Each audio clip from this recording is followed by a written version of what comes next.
The summer session of the BC legislature came to an end today after the Liberal government used the heavy hand of closure to force through its agenda. And the day came to an end with a heated debate over the HST and with the government making changes to funding for people with disabilities. This the result of an A News investigation.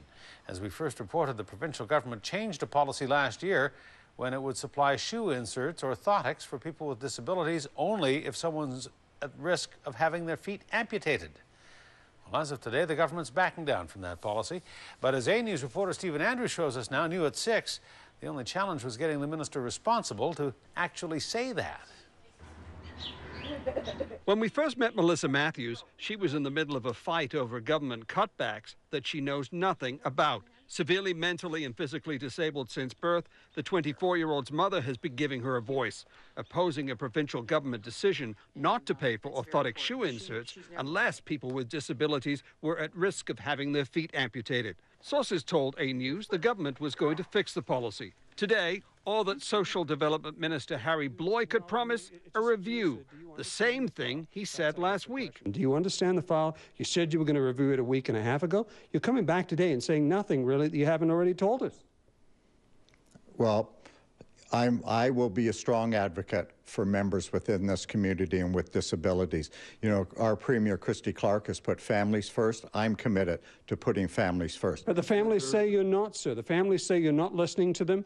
Review doesn't do anything. You need some action. So are you committing today to put that money back into that pot of funding so that these people can get their orthotics and their medical supplies?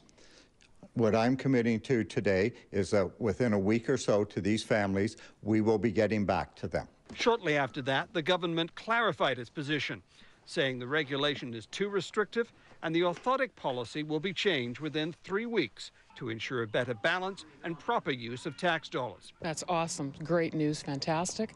I hope it's the beginning of better things to come. I'm happy with what you guys have done. It's been awesome. It's been a lot of work, and I thank you very much, and we're going to keep on going. And Matthews is happy the government is promising to do the same with other funding changes. The changes come on the last day of the summer session for the legislature.